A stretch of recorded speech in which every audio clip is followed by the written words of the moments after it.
আসসালামু আলাইকুম। আশা করি আপনারা ভালো আছেন।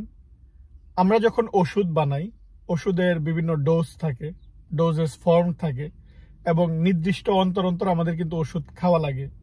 যেমন কোনো ওষুধ আমরা দিনে একবার খাই, কোনো ওষুধ দিনে 3 বার খাই, কোনো ওষুধ খাই দিনে 2 বার। সো এই যে একটা ওষুধের খাওয়ার যে ইন্টারভেল, আমরা এখন যে ওষুধটা 3 বার খেতে হয়, সেই ওষুধটাকে যদি আমরা এরকম বানাই যে দিনে একবার খেলেই চলবে, অর্থাৎ এই যে দীর্ঘ সময় ওষুধটা কাজ করবে, এর জন্য আমরা কি করি যে এর ফর্মটা চেঞ্জ করে দিই। অনেক সময় এর উপর একটা কোটিং দিই। এই কোটিং ম্যাটেরিয়ালস বিক্রি করে হচ্ছে এভোনিক, এটা কোম্পানি। তারপর ওরা যেই অনেক এক্সিপিয়েন্ট বানায় বা কোটিং ম্যাটেরিয়ালস বানায়, যেটা হচ্ছে একটা নির্দিষ্ট পিএইচে গিয়ে রিলিজ হবে। তারপর এরকম হয় অনেক সময় যে আপনি যখন একটা ইনজেকশন দিবেন, কিছু কিছু ইনজেকশন আপনার আছে যে মাসে একবার নিলেই হয় বা 6 মাসে একবার নিলেই হয়। এই যে একটা দীর্ঘ সময় আস্তে আস্তে রিলিজ হবে ইনজেকশনটা কাজ করা, কারণ আপনাকে যদি বলা হয় যে ডেইলি ইনজেকশন নেবেন, এটা অনেক সময় বিরক্তিকর। তাহলে রোগীর কষ্ট কমানোর জন্য প্রতিদিনের জায়গায় আমরা যদি 15 দিন অন্তর বা 1 মাস অন্তর বা 6 মাস অন্তর বানাতে পারি, তাহলে অবশ্যই সেটা ভালো। এই জন্য একটা পলিমার রয়েছে পিএলজিএ, সেই পলিমারটাকে আমরা মাইক্রোস্ফিয়ার ফর্মে যেটা তৈরি করি, ইনজেক্টেবল প্রোডাক্ট। তারপর এই পলিমার থেকে ড্রাগটা আস্তে আস্তে রিলিজ হয়। এই পলিমারটা ওরা বিক্রি করে ইভোনিক। সেই ইভোনিক কোম্পানিতেই গিয়েছিলাম সেমিনারে। ওরা আমাদেরকে শিখায় যে কিভাবে এগুলা কাজ করে। মাঝে মধ্যেই ওরা ওয়ার্কশপ বা ট্রেনিং এর আয়োজন করে। সেটাই শেয়ার করব এই ভিডিওতে। ইভোনিক এই কোম্পানিটি ওয়ার্ল্ড ওয়াইড পপুলার হচ্ছে যে ইউড্রাজিট যে পলিমারটা ওরা বানায়। এই জন্য আমরা এই ইউড্রাজিট পলিমার বা কোটিং ম্যাটেরিয়ালসটা বিভিন্ন পারপাসে আমরা ইউজ করি। এটা হচ্ছে একটা পলিমিথ অ্যাক্রেলেট পলিমার, যেটা ট্যাবলেট বাইন্ডার হিসাবে ইউজ করা হয়, ট্যাবলেট ডাইলুয়েন্ট হিসাবে ইউজ করা হয়। তারপর আমরা যে কোটিং করে টেস্ট মাস্কিং করি বা এন্টেরিক কোটিং করি বা সাস্টেন রিলিজ যে ফর্মুলাগুলো বানাই বা পিএইচ ডিপেন্ডেন্ট রিলিজগুলা, সেটাতে মূলত এই কোটিং ম্যাটেরিয়াল ইউজ করা হয়।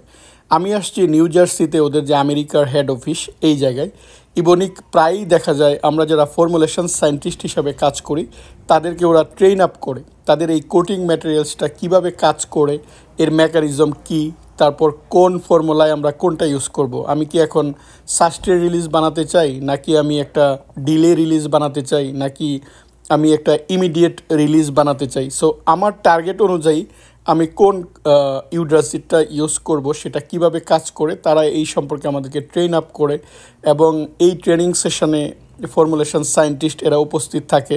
তারপর দেখুন আমরা একসাথে ট্রেনিং করছি, সেই সাথে ওরা অনেকগুলো স্ন্যাক্স বা কফি পাশে রেখে দিয়েছে। তারপর একটার পর একটা এরকম সেশন চলে।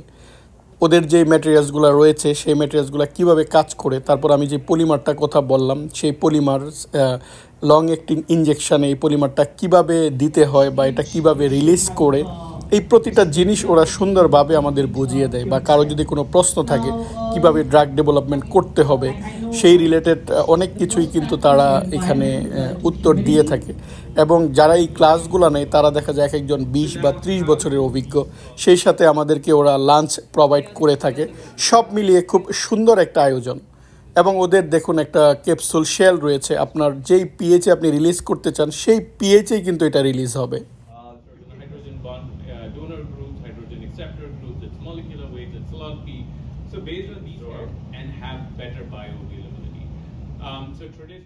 আমরা যারা ফর্মুলেশনে কাজ করি বা এজ এ ফার্মাসিস্ট, এটা আমাদের দায়িত্ব যে রোগী যেন খুব বেশি কমফোর্টেবল হয় ওষুধে, বা ওষুধটার এরকম ফর্মে নিয়ে যাওয়া, বা এই যে যেই ডোজেস ফর্মগুলো রয়েছে এরকম ভাবে বানানো যেন রোগী সহজে সেটা গ্রহণ করতে পারে।